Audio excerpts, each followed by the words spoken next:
네, 이번에는 이재명 후보가 주도권을 갖고 토론 진행해 주시기 바랍니다. 저는 오늘 주도권 토론의 주제를 좀 정치인의 신념과 가치, 일관성 이런 걸 한번 얘기해 보려고 합니다. 아까 우리 최선 후보께서 우리 안 지사님 고집세다 이렇게 표현하셨는데 저는 신뢰라고 보고요. 저는 안 지사님, 안 후보님 자기가 가진 생각 투철하게 지키고 관철하는 건 전 정말 존경합니다. 약간 저하고 방향이 다를 뿐이지 다르다고 해서 틀린 건 아니지 않습니까? 그리고 또 한 가지 제가 최성 후보님한테 이 말씀 한번 드려볼게요. 저 오늘 보니까 다들 이렇게 세월호 배지들을 다 달고 나오셔서 일면 다행이다 생각합니다. 필요할 때는 뗐다가 붙였다가 이러는 거. 그런 식으로 매도하시면 안 되고요. 매도 잠깐 계십시오. 가슴에 있는 제가 세월호가 얘기하고 중요한 것이지. 저는 위안부 방해하지 의원님 마시고. 그건 방해하지 마십시오. 모욕적인 이야기잖아요. 방해하지 지금 마시라니까요. 세월호가 인양되고 있는데 네, 주도권을 행사하십시오. 이용한다는 말씀하시면 안 되죠. 말을 제가 하는 걸 들으십시오. 네. 제가 주도하지 네. 않습니까? 네. 방해하지 마시고요. 앞으로도 저는 이 문제에 대해서 정치적 이해득실 이런 거 따지지 마시고 그냥 계속 좀 그렇게 가주시면 좋겠다. 이 문제 해결될 때까지 이 말씀 먼저 드리고 싶습니다. 근데 말씀은 좀 사과하셔야 되지 않겠어요? 그냥 말씀하십시오. 세월호 네. 배지를 통해서 차고 안 차고를 세월호를 이용했다고 말씀하셨습니까? 일관성을 얘기한 겁니다. 일관성. 아니 그러면 저는 그 이전에는 위안부 피해자 어머님들 배지를 찬 건 내가 갖는 나름대로 사회적인 약자에 대한 배려인데 그것을 이렇게 공개적인 자리에서 배지 한두 번 안 찼다고 해가지고 세월호를 그때그때 시비에 편승한다고 말씀하시는 건 그건 동료 후보에 대한 예의가 아니죠? 일관성 있으면 좋겠다 그 말씀드렸고요.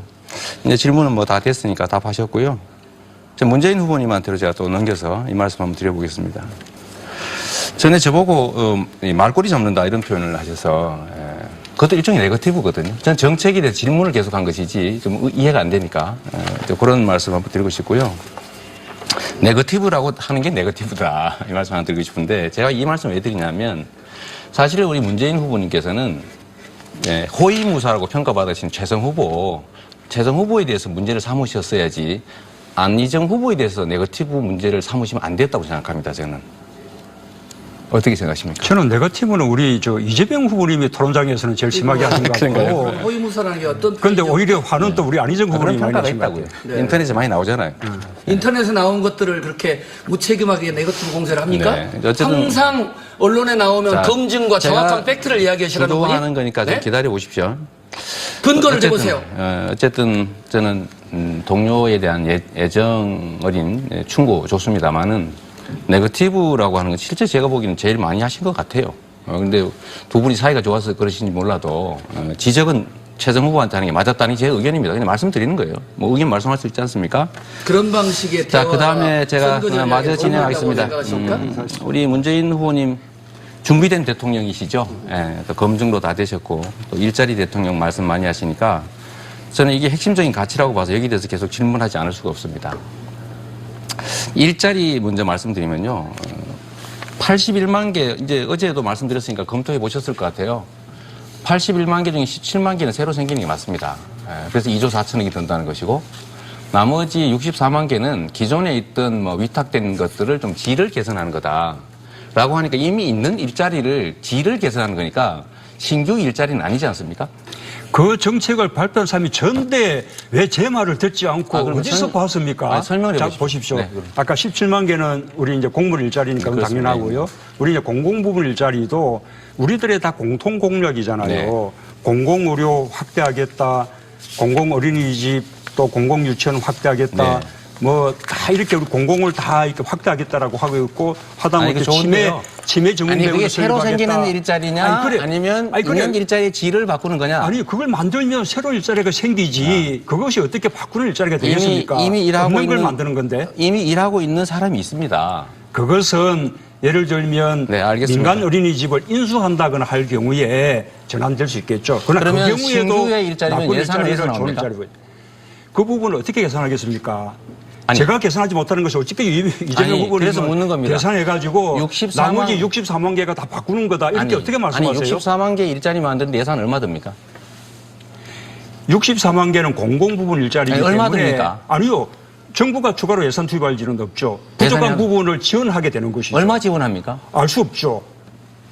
그냥 재원 계획이 없다는 뜻입니다. 재원 대책은 공무원에서 재원 대책이 필요한 것이죠. 공공 일자리를 만들면 공공 일자리를 돈이 하나도 안 들고 64만 개를 만든다면 그건 신이 하는 일입니다. 우리 성남시에서도 뭡니까 우리 그 조직하고 인원 국가가 통제하는 것만 풀어주면 공공 일자리 많이 만들 수 있는 거 아닙니까? 예산이 듭니다. 늘 아쉽죠. 예산이 듭니다. 그렇게 필요한 경우에 보조하게 되는 것이죠. 두 번째로 말씀드리겠습니다. 그게 재원 얘기를 드리는 거고요. 아동수당도 아까 보니까 발표를 후보는 안 했는데 자꾸 나갔다 이렇게 말씀하시는데 그 자체가 심각한 문제입니다. 무슨 말씀이냐면 캠프, 참모라고 하는 사람들이 하는 얘기는 본인이 하는 얘기입니다. 책임을 져야 합니다. 우리 정책 참모가 우리 정책 담당이 발표를 하면 그건 제가 발표한 것이죠. 이재명 후보님. 네. 보도 자료까지 냈어요. 한번 보십시오. 이재명 후보님 캠프에서 전달했으니까 보도 자료를. 이건 뭡니까? 언론이 그냥 추측해서 보도한 것이죠. 추측 아닙니다. 그 캠프에 있는 분이 발표했다니까요. 캠프 국민성장연구소에 속해 있는 분이 토론회에서 말씀하신 것이죠. 그것은 개인견이 아닙니까? 그 문재인 후보님의 입장을 얘기한 겁니다. 그 사람이 왜 개인 얘기를 합니까? 제 입장은 저한테 물으세요. 제가 아니라고 하는데 자꾸 부득부득 그렇게 하시면 어떡해요? 국민들은 아동수당 첫째 10만 원, 둘째 20만 원, 셋째 30만 원 준다고 알고 있습니다. 그렇게 발표한 적이 없다고 말씀드리는데도 자꾸 그게 문제라는 겁니다. 캠프가 하는 얘기 다르고 후보가 하는 얘기 다르고 필요하면 바뀌고. 국민성장연구소에 계시는 김연명 교수님이 토론회 때 말씀하신 거예요. 아니 후보님을 대신해서 한 얘기 아닙니까? 아닙니다. 그럼 개인 얘기를 거기서 왜 합니까? 김연명 개인 교수죠. 네, 알겠습니다. 그건 국민들이 판단하시겠죠. 예. 또 한 가지 이런 거 있는데요. 후보님 정책을 발표를 했는데 지금 광주, 전남북 유권자들은 후보님의 정책도 모르고 찍고 말았습니다. 이게 준비된 겁니까? 정책은 제일 많이 발표하지 않았나요? 아니 이건 준비되지 않았다면서요. 아동은 지금 설계 중이라면서요. 지금 우리가 본선도 남겨두고 있는데 지금 우리 경선 단계에서 모든 정책이 다 총정리 발표가 됩니까? 아동 노인 제가 이재명 후보님보다는 훨씬 많은 정책을 발표했을걸요? 정치하지 못한 분야에 지방 정책까지. 아니 그런 좋은데 재원이나 실현 가능성이 확실치 않다는 말씀을 드리는 거예요. 결국은 우리의 민주당 경선 참가인들은 문 후보님의 아동 노인 정책을 모르고 결국 찍고 말았다. 그러니까 지금까지 왜 준비를 안 하셨냐 이 말씀 드리는 거예요. 마지막으로 제가 우리 안 지사님한테 마지막 드려야 되니까 죄송합니다. 감사합니다. 일단은 기본소득 얘기로 돌아가서요. 질문만 하겠습니다. 농가에 농업 보조를 하는 필요 인정하시죠? 기본소득으로 해주면 되는데 왜 굳이 아까처럼 우회적인 이상한 방법을 동원하십니까? 그냥 기본소득으로 농가에 325만 원씩 지급하겠다는 이재명의 정책 동의하고 받아주시면 딱 좋은데. 예, 기본소득제는 43조 원을 쓰게 되면 그 정말로 그 제도는 다른 복지제도에 대한 정비 없이 그 제도를 우선 쓰기는 좀 어렵다는 게 제 저는 생각입니다. 가능합니다. 예, 네. 그래서 기존의 복지제도에 대한 정비와 함께 기본소득제는 검토돼야 된다 저는 그렇게 생각합니다. 할 수 있습니다. 이 정도를 할 수 있어야 국가 지도자가 시간이 되겠죠. 됐습니다. 이번에는 문재인 후보가 주도권을 갖고 토론 진행해 주시죠. 아까 이제 탈원전 부분에 대해서 원전 지지자도 있더라 이렇게 말씀하셨는데 그럴 수 있겠죠. 네. 예, 그럴 수 있겠죠. 그러나 에너지 팀장입니다. 에너지 팀장. 훨씬 많은 분들은 또 탈원전을 주장하시는 분들이 계시고 그분들에 의해서 제가 제 탈원전 정책이 만들어지고 있는 것이죠. 네. 또 아까 이제 보편적 복지에 대해서 저는 좀 우리 이재명 후보님이 오해하고 계신 것 같아요. 네. 이 보편적 복지라는 것은 가급적 많은 분들에게 복지 혜택을 주되 네. 그러나 복지의 수요에 따라서 더 많은 복지가 필요한 분들에게는 좀 더 많은 복지 그다음에 덜 필요한 분들은 좀 더 적은 복지 네. 이렇게 보편과 이렇게 선별이 적절하게 결합되는 것이 그것이 보편적 복지라고 생각합니다.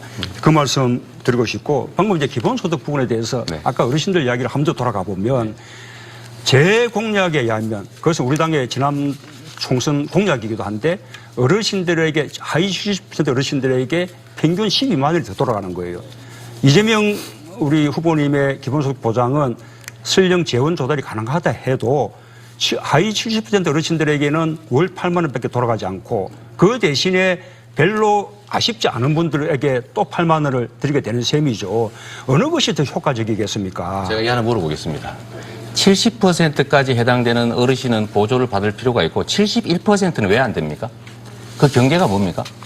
부득이 국가 재원이 한계가 있으니 1%는 안 부득이 선을 됩니까? 걷는 것이죠. 그래서 공평하게 하면 더 낫다는 거 아닙니까? 왜냐하면 70%라고 하는 것도 정치적 판단이고 예산에 대한 철학이 반영된 거 아닙니까? 왜 그런 뜻이다. 보편 복지는 안 되고 제가 이 말씀 한번 더 드리겠습니다. 실현 가능성이 없다. 재원 조달에 문제가 있다 자꾸 말씀하시는데 제가 재원 조달 아니 재원 조달이 된다 해도 효율적이지 않다는 말씀을 드린 것이죠. 예. 그게 바로 보편복지와 선별복지에 관한 민주당과 새누리당의 끊임없는 논쟁이었는데 결국은 그것도 기득권자들의 논리에 가까이 가셨다. 알겠습니다. 예, 그 정도 하고요. 그런가요? 허위무사라는 게 어떤 그런데 표현이죠? 오히려 화는 또 우리 안희정 그런 후보님이 많이 평가가 내신 것 있다고요. 같아요. 네. 인터넷에 많이 나오잖아요. 인터넷에 나온 것들을 그렇게 무책임하게 네거티브 공세를 합니까? 네. 어쨌든 항상 언론에 나오면 자, 검증과 제가 정확한 팩트를 이야기하시라는 분이 주도하는 거니까 좀 네? 기다려 보십시오. 근거를 어쨌든, 대보세요. 어쨌든 저는 동료에 대한 애정 어린 충고 좋습니다만은 네거티브라고 하는 건 실제 제가 보기에는 제일 많이 하신 것 같아요. 근데 두 분이 사이가 좋아서 그러신지 몰라도 지적은 최정 후보한테 하는 게 맞았다는 게 제 의견입니다. 그냥 말씀드리는 거예요. 뭐 의견 말씀할 수 있지 않습니까? 그런 방 네, 이번에는 이재명 후보가 주도권을 갖고 토론 네. 진행해 주시기 바랍니다. 저는 오늘 주도권 토론의 주제를 좀 정치인의 신념과 가치, 일관성 이런 걸 한번 얘기해 보려고 합니다. 아까 우리 최정 후보께서 우리 안 지사님 고집세다 이렇게 표현하셨는데 저는 신뢰라고 보고요. 저는 안 지사님, 안 후보님 자기가 가진 생각 투철하게 지키고 관철하는 건 전 정말 존경합니다. 약간 저하고 방향이 다를 뿐이지 다르다고 해서 틀린 건 아니지 않습니까? 그리고 또 한 가지 제가 최성 후보님한테 이 말씀 한번 드려볼게요. 이 말씀 한번 드려보겠습니다. 전에 저보고 말꼬리 잡는다 이런 표현을 하셔서 그것도 일종의 네거티브거든요. 저는 정책에 대해서 질문을 계속한 것이지 좀 이해가 안 되니까 그런 말씀 한번 드리고 싶고요. 네거티브라고 하는 게 네거티브다 이 말씀 하나 드리고 싶은데 제가 이 말씀 왜 드리냐면 사실 우리 문재인 후보님께서는 호위무사라고 평가받으신 최정 후보에 대해서 문제를 삼으셨어야지 안희정 후보에 대해서 네거티브 문제를 삼으시면 안 됐다고 생각합니다. 저는. 어떻게 생각하십니까? 저는 네거티브는 우리 이재명 후보님이 토론장에서는 제일 심하게 맞습니다. 근데 말씀은 좀 사과하셔야 되지 않겠어요? 그냥 말씀하십시오. 세월호 네. 배지를 통해서 차고 안 차고를 세월호를 이용했다고 말씀하셨습니까? 일관성을 얘기한 겁니다.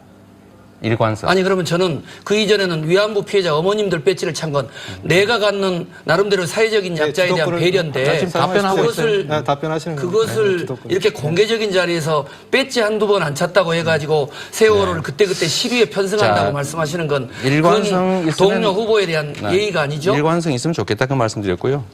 이제 질문은 뭐 다 됐으니까 답하셨고요. 문재인 후보님한테로 제가 또 넘겨서 오늘 보니까 다들 이렇게 세월호 배지들을 다 달고 나오셔서 일면 다행이다 생각합니다. 필요할 때는 뗐다가 붙였다가 이러는 거. 그런 식으로 매도하시면 안 되고요. 매도 잠깐 계십시오. 가슴에 있는 제가 세월호가 얘기하고 중요한 것이지. 저는 자, 위안부 방해하지 어머님 마시고. 그건 방해하지 마십시오. 모욕적인 이야기잖아요. 방해하지 지금 마시라니까요. 세월호가 인양되고 있는데 제지 좀 해주시고요. 세월호를 주도권을 행사하십시오. 이용한다는 말씀을 하시면 안 되죠. 말을 제가 하는 걸 들으십시오. 네. 제가 주도하지 네. 않습니까? 방해하지 마시고요. 앞으로도 저는 이 문제에 대해서 정치적 이해득실 이런 거 따지지 마시고 그냥 계속 좀 그렇게 가주시면 좋겠다. 이 문제 해결될 때까지 이 말씀 먼저 드리고 싶습니다.